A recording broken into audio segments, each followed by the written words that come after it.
Welcome to the Desert Sanctuary with Karl and Laura Forehand. Often when we have doubts about religion, or we want to be contemplative, or simply ask questions, it can feel like we are wandering out into the desert. We would like to welcome you to our sanctuary, the Desert Sanctuary. We've tried to pick guests that resonate with our fellow friends and seekers here in the desert. Our hope is that you will find life for your body, soul, and spirit. And now, here is our show.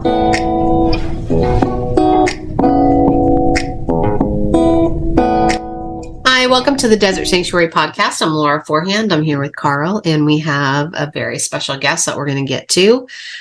Before I jump into the bio, is there anything you need to let our listeners know about? Yeah, I don't think so, except that a week following when this podcast airs on December 2nd, December 9th, we'll be doing our online conference with Only Women Voices. It's called What Women Know About Religious Trauma. So there's about 9 to 10 people, depending on which day it is, still engaged in that and soon to record videos and things that we use for that conference. So I'm really excited about that. Yeah. Almost as much as interviewing Seth today. Yeah. So, we have Seth Showalter back on the podcast. We've known Seth for a really long time, so we're really happy to have him back on the podcast. Seth Showalter, let me just give you some of his credentials. He is a master's of healthcare administration, master's of social work, and he's a licensed clinical social worker. And he is a dedicated and compassionate therapist in Columbia, Missouri. With a personal understanding of the transformative power of therapy, Seth is committed to providing a safe and accepting space for individuals seeking support and guidance. Seth is also the author of Finally Free, A Surrender to Authenticity by Quoir Publishing, which was released this October 2023. Congratulations, Seth. We're really excited about your new book, and welcome back to the podcast. Well, thank you so much for having me. I am thrilled to be back on the show. Yeah, and the book, okay, so in my opinion, you did everything right coming out of the gate, and it's been successful, not only in new releases, but also in the categories. It's been near the top, right? Yeah. And at the top at times, right? Already. Yeah. So I have no expectation as to what to predict. So I have to be very clear about that because I'm a first-time author. I don't know what to expect, but I legitimately was number one there for a couple days and kept that new release status for almost a week. So I don't know what that means, but I think it's good. That's exciting. It's a good start. Absolutely. Definitely. And I think it's good. Yeah. We had one of our books do that, and it's a little bit surreal. You're not sure what to do with it, Right. But it's good. It's a good feeling. So where I want to start, let's go through your story and we'll talk about the book as we go. And also at the end, we might talk about it more if we didn't cover everything. But let's start early in your story. Like Laura said, we've known you since high school, and that's where we met. But before that, I wanted to talk about your early years, about the accident and those things. Can you give us kind of a base there to start from? Well, yeah. I mean, I think it's important to note. I mean, you know my family, Karl, but for your listeners who don't know my family, I grew up in a very supportive family that held to very strong religious ideals. And that's really covered in my book because I'm very thankful for the family upbringing that I had. And I want to be very clear about that. That I'm very thankful for the family I have and the upbringing that I had growing up. But it did set forth some perspectives that, as someone who ended up coming out as gay, did set forth some challenges. And one of the challenges I faced growing up was the fact that I went through a car accident at age 6.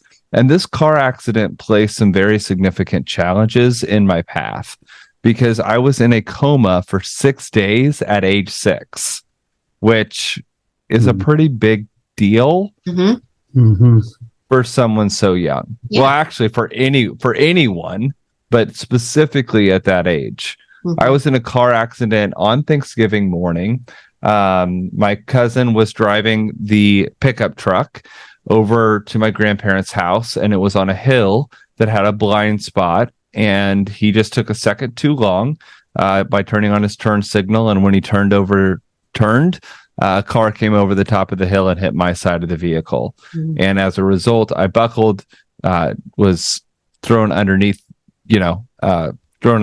and as a result had a serious head injury, and really suffered as a result of that. And what was the messaging from your family around that incident? Well, yeah, so it's interesting, and I want to be clear that there was a very specific message, but I don't know if it was given to me by my family as much as it was given to me by some people in my church. But there was a message that was passed down from my church family that I was saved from that car accident for a very specific reason. Yeah. But I didn't know what that reason was.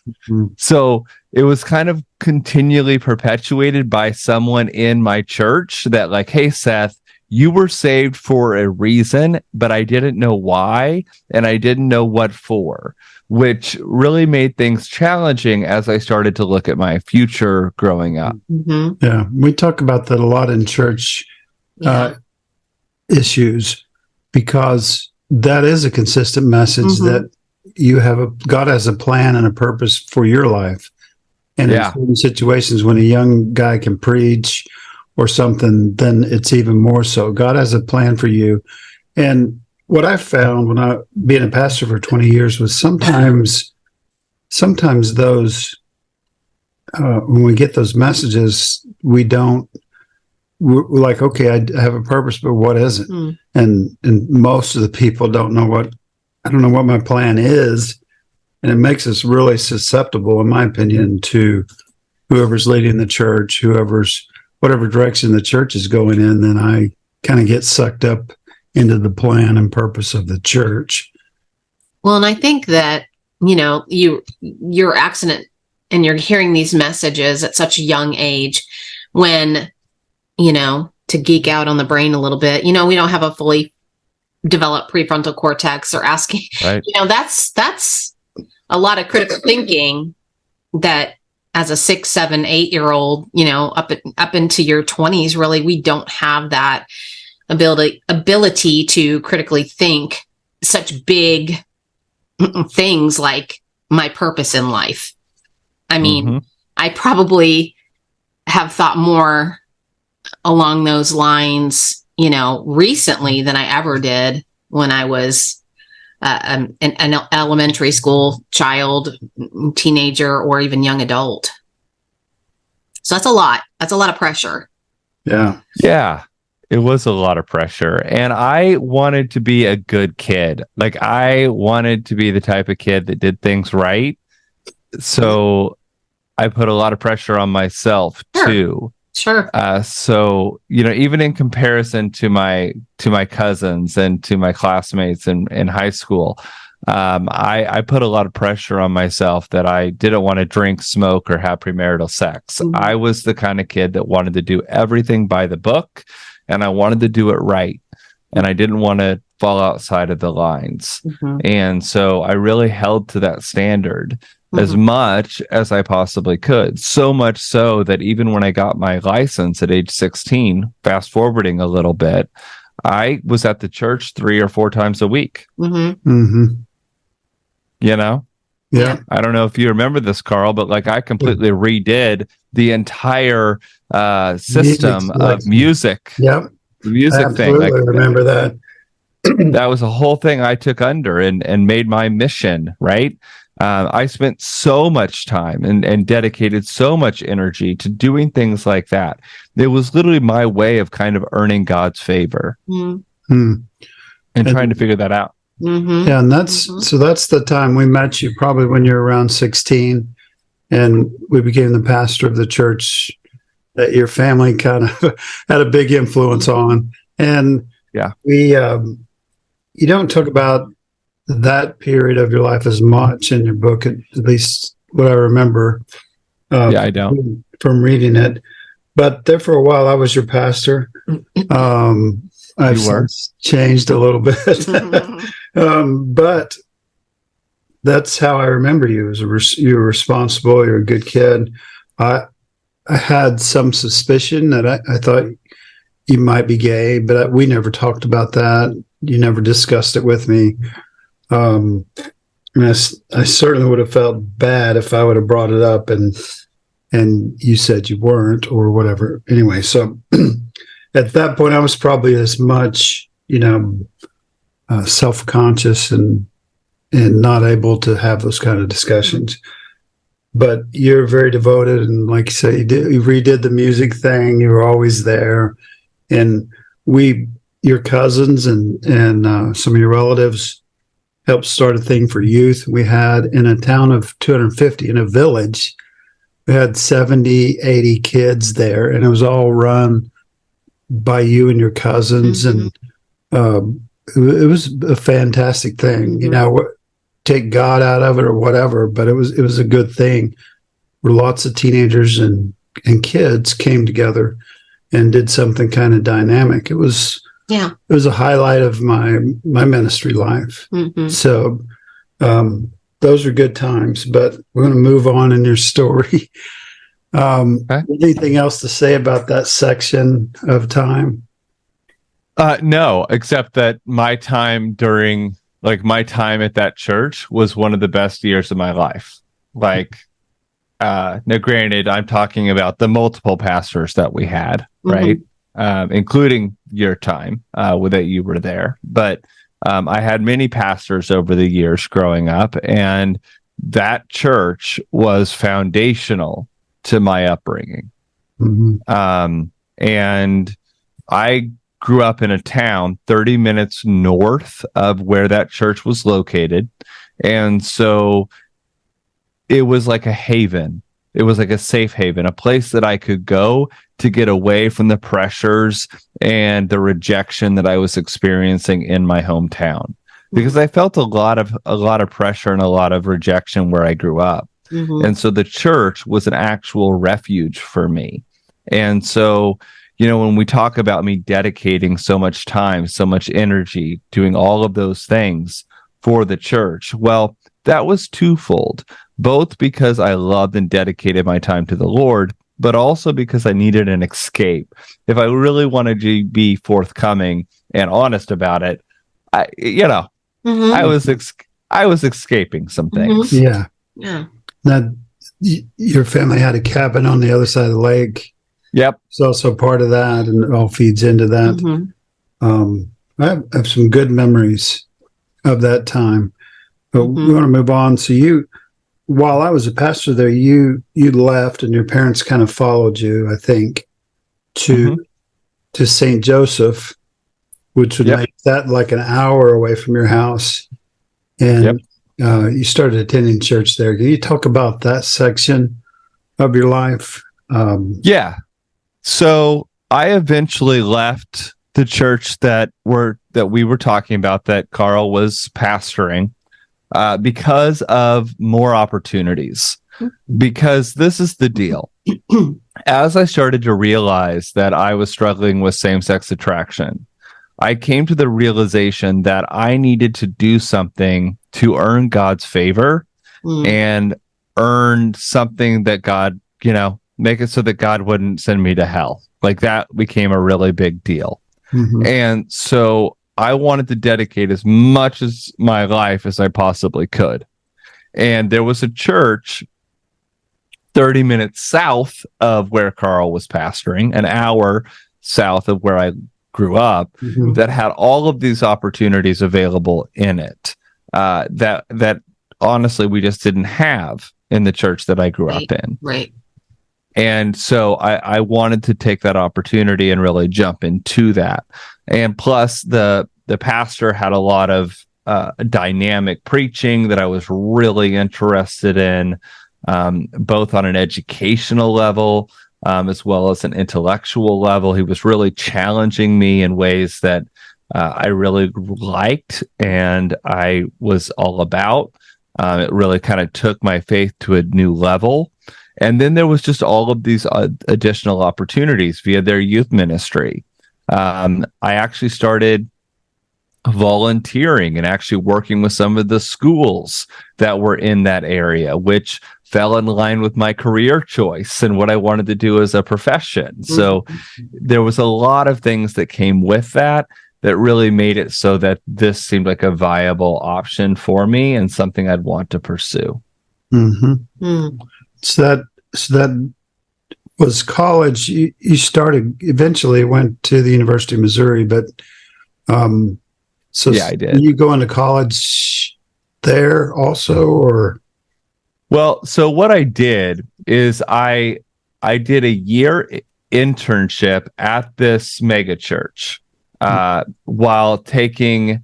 So I did a year internship there while doing 1 year of gen ed classes at a community college, which got me prepped for the University of Missouri. And it also got me an interest in the ministry stuff if that was something I was going to pursue long term. Again, it kind of boiled down to this idea that I wanted to earn God's favor, right? If I'm going to go big or go home, it's not just attending the church, but dedicating so much time, so much energy, and then giving them a year of my life. So that was kind of that entire premise. And so I did that for a year. After I did a year internship, which I can talk about that because that was very interesting, but you can read all about it in my book. But I gave them a year internship where I really dedicated all kinds of stuff. I helped lead youth ministry. I literally worked with the worship pastor. I worked in their schools. I did all kinds of stuff like that. You can read about it in my book. After that, I stepped forward into the University of Missouri, which in the book, I don't establish the name of the university I went to, but I think it's at this point, it's fair to say for our listeners to this podcast that yes, I did go to Mizzou. Now, at Mizzou, I got involved with several ministries. So I wasn't done fighting this fight against my sexuality. I still very much believed that being gay was a sin and that it would send me to hell. And so I got involved with Campus Crusade for Christ. I got involved with several ministries that were geared towards making people straight. And I got involved with a mega church in the town where the University of Missouri is located that believed that homosexuality was a sin. And as a result, I started going and attending a group specifically dedicated to addictions. And they kind of viewed my homosexuality as an addiction rather than it being something for what it really was. So in my view of your story, that addictions and what's an addiction and what are you involved in that's considered an addiction and what's not, that was a big, like, tornado whirlwind in your life, right? That wait, I use too much alcohol or whatever. That I know that's an addiction, but then now I see my same-sex attraction as addiction, sin, wrong. And so is it fair to say that was like a whirling thing that you're having a hard time nailing down? Yes. I mean, because the church I attended when I was in college believed that. And the facility I attended after college believed that. In fact, when people say, where did you go? I was like, I went to a facility. My book, Finally Free, A Surrender to Authenticity, is about my experience at a Christian drug and alcohol treatment facility that believed if God had the power to heal the alcoholic, he could heal the homosexual.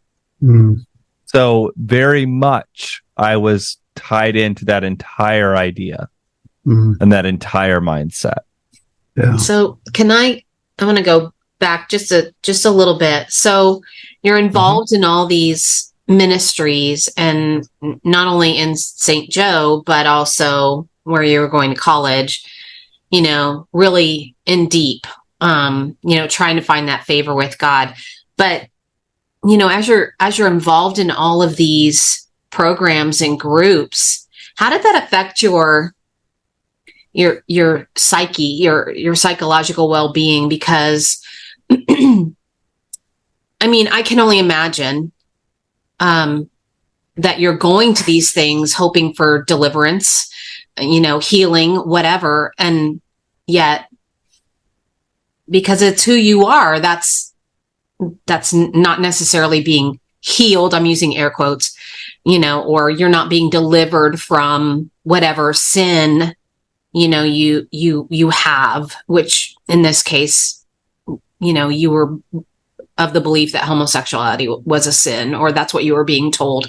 So how did this really affect your, psychological, emotional well-being at this time?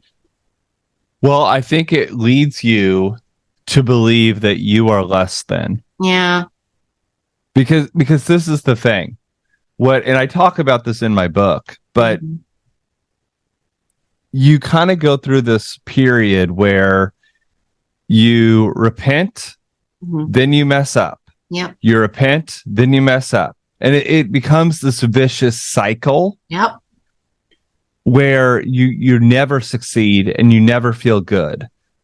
So it's you're always in a stage of repentance or seeking forgiveness, and feeling guilty. So you kind of live in this constant stage, or this constant state. That's what I'm looking for. This constant state of guilt and shame at all points. Yeah. You never get out of that. It's like you just live in that, which leads you to a position of feeling less than. So does that just become your norm then? You know what I'm saying? Because that feels so heavy to me. And I can relate to that feeling in different aspects of my life. So I'm shaking my head here. I totally get that, repenting and seeking forgiveness cycle that I used to be in. But, so does that just become, does that just become your norm? And then how do you recognize, or when did you recognize that this isn't the norm? This isn't healthy anymore. I'm not to be jumping the gun here as far as questions, but I guess I want to understand. These are great questions. Okay. Well, I don't think that I really got out of a position of this being the norm until after the program. Okay. That's why I think my book is infuriating to some people, because you don't get to the good part until the epilogue. You have to trudge through 89 days of suffering to get to the good part, because it's so difficult. Because this is truth for so many LGBTQIA plus individuals that are living within the church. Right. That there is no light, there is no answer. You just have to suffer. And so you go into this treatment program. Now I would use that word lightly, right? But you go into this with the idea that I'm going to prove the case for my spirituality and for God and what I've been told. You didn't go into this thinking I don't want any part of it, but I'm going to give it just like you did everything else. I'm going to give it everything. Be fully devoted to it. And the notes you took while you're in there proves that, that I think you had a battle in getting your book together and trimming it down because there was so much detail. Yeah. In fact, I've been wanting to publish this for almost 10 years. Over 10 years. And I haven't been able to, because I had 300 pages of notes. Wow. Yeah. That's a lot. And every single time I tried to go into it, it was triggering. And I was like, I can't do this. Like, I had to have enough money in order to pay for an editor. That's the only way I could do it. Mm-hmm. Yeah. And we appreciate you being vulnerable here. And I know that you've done work and so on to be able to do this. But we appreciate it. We think all the stories are sacred. And so we want to hear. We love that you trust us enough to share it with us.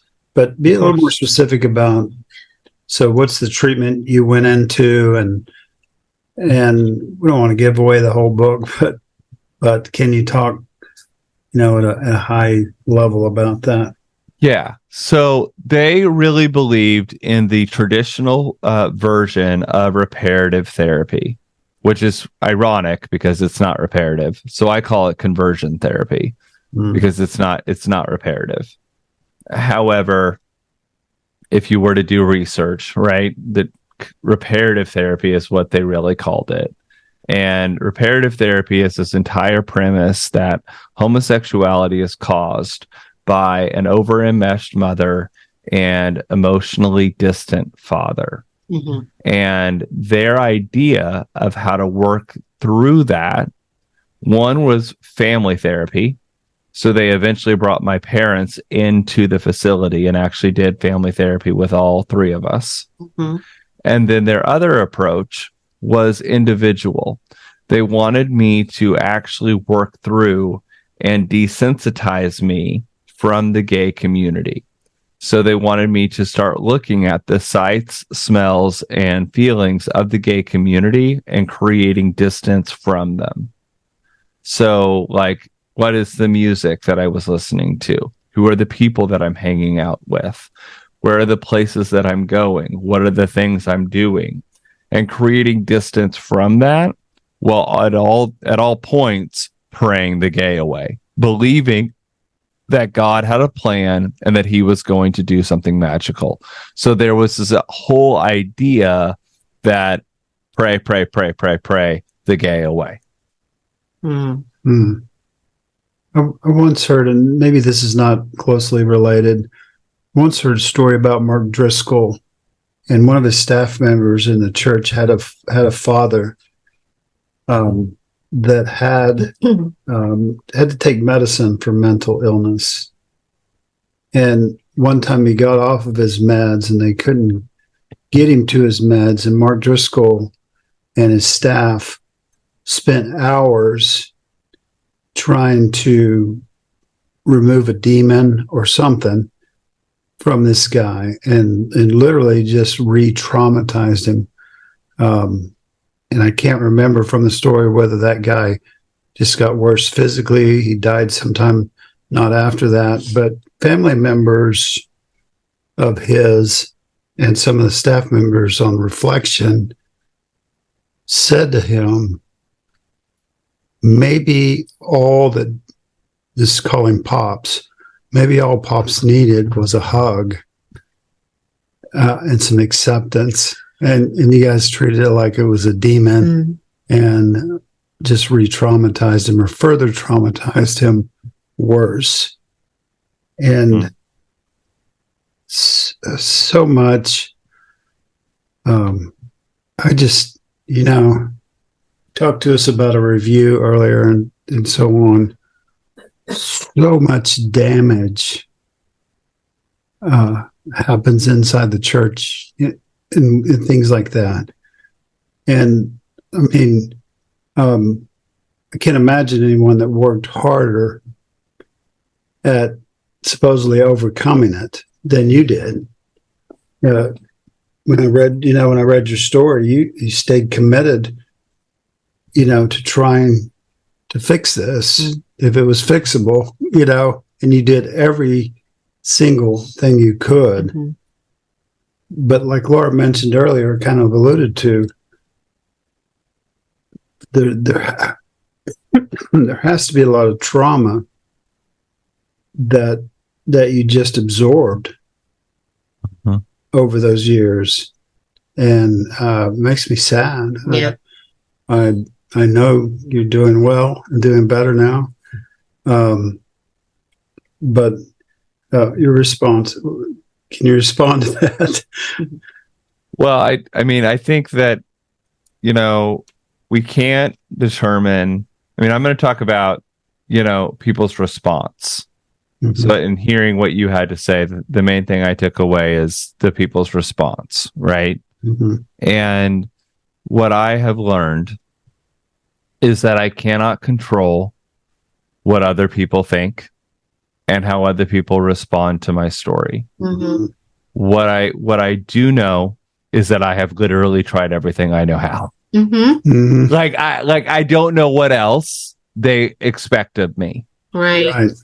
There's a line in my book where I quote Andy Stanley, because Andy Stanley has a line about this, but he talks about how people. So sorry, I can't quote it right off the top of my head, but he talks about how people in the church who are gay, are some of the strongest Christians he knows, because we continue to come and we continue to fight, even though the church has literally said, no, you're not accepted and you're not allowed. But these people continue to come, and yet they're not treated right. And Andy Stanley's like, if only Christians could get this picture and understand the faith of the LGBTQIA population, QIA plus population, it would radically change the world. Because if Christians had this type of faith, it would. If straight Christians had this type of faith, what this would do to the world, because it requires so much. Mm-hmm. And all I know is I've tried everything I possibly can. Yeah. I can't control how other people respond. So bringing this back to people's response, I can't control how other people respond and how other people react. What I am noticing is that my book hits a chord. Mm-hmm. It hits a nerve. Mm-hmm. Mm-hmm. And if you're not prepared, prepare yourself. Yeah. Like if you're very much against the LGBTQIA population, I want you to read my book, because I want you to understand the idea and the perspective of someone who's actively trying to change. Mm-hmm. But no, your triggers are going to be hit, Mm-hmm. because it challenges those entire perspectives and premises. Yeah. Mm-hmm. And so, well, Seth, you probably didn't have enough faith. Well, you had as much or more faith than anybody I know. You're dedicated. You're doing everything you're supposed to do. You're praying. You're even after you've been really discouraged, you keep going. You keep saying, okay, maybe this will work, and I'll try exactly everything. And part of your story isn't that like your parents or other family members force you to go to, right, the deconversion therapy. You chose to do that. Like you. Yep. Mm-hmm. Yeah. Yeah. And so then Christians who aren't trying, who really aren't struggling or being persecuted or really have much faith at all, are condemning you. Mm-hmm.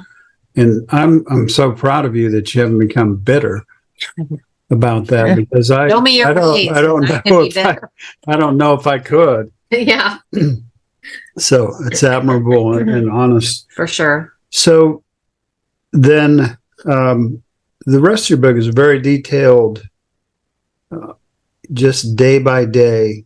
You recorded everything you thought and felt and did, and how people interacted with you and so on. And like you say, we don't want to give all that away. We want you to read it in real time and live through it, Yeah. kind of feel it as you go through. What else do you want to say about the book, the rest of the book, to kind of close that out? Well, I just would note that this is a very vulnerable text. Mm-hmm. And I've seen this in some of the feedback that I have gotten, where, some of my words have literally been used against me. And it's interesting to see that and see how that's used and see how that's done. But what I want to note is that this is a very vulnerable text of a 22-year-old man trying to figure out what in the world is going on with himself, with God, and his sexuality at a point where he is absolutely terrified and doesn't know where to turn. And it's open and it's honest and it's raw. Yeah. So be prepared for that. This book is not for the lighthearted. It's not for someone who's just, wants, an easy read. This is going to take you deep. This is going to challenge your entire premise of what you think on this topic. And it's going to be real. So I hope that you're prepared, but it's going to take you it's going to take you on a journey. And I hope that you're ready, because it's a fun journey. So what did you learn about yourself in this journey? Like, where are you today? What have I learned? I have learned that I need to show myself a lot more grace. That's one of the number one things. In reading my journal entries, which, by the way, I did all of that on TikTok. I don't know if that's been well known, but I read my journals on TikTok, and then the entire journals on TikTok, and then it would be like, okay, give me 10 to 15 minutes to write my reflection. And then I'd write my reflection, and then I'd come back, and then we'd work through what we actually wanted to do, which was kind of fun for the writing process. It really helped in kind of getting my book launched and getting the attraction that I needed. Which made for an interesting experience. But I learned in this process that I needed to show myself more grace, and that I was being way, way too hard on myself. And I also learned that a lot of other people have been through similar experiences, and that I am not alone. And that's one of the reasons why I think this book is so helpful, is because I think this book applies to a lot of people, not just in the LGBTQ population, but also to the church. Right. And also to parents. And also to people battling their own faith who have friends and family who are gay. This book is versatile. It applies to almost everyone. And I hope that people can see that and pick that up. Yeah. Well, just on a personal note, I can sense that about you just in this conversation here. I feel like, that you have extended more grace to yourself. Your demeanor seems like softer. I don't know how to really explain it, Seth, but which I love. I love that I see that in you, and I love that you're giving yourself more grace. I think that's a message that we for sure can all use in our own lives as well. I was looking for a quote, but the book is called Finally Free, A Surrender to Authenticity. And once again, Seth Showalter. Seth, thanks so much for coming on. Where can we get this book? Yeah. You can purchase it on Amazon. Okay. You can find out more information about the book itself, as well as my course for the book that is going to be launching November 6th. But, actually, it's going to be going on multiple things. So I'm going to have another class opening up in January, and then another one in April. So there's going to be multiple rounds of this class. But you can find out more information about my classes on my website, sethshowalter.com. Awesome. But the book is available on Amazon. Yeah. Okay. That's great. Yeah. Yeah. Exciting. So excited to see where it goes from here. Yeah. And I know I have a little bit of an insider's look at how you struggled to get it out and so on. I watched that, and I'm just excited about it, see where it goes. For all the listeners out there, we thank you for tuning in. Before I lose my voice, I'll sign off. But just hoping that you'll remember to be where you are, be who you are, and be at peace.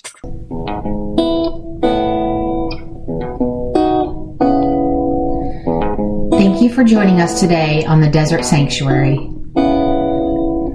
Remember, all that wander in the desert are not lost. We hope that you know You are seen you are heard and you are loved.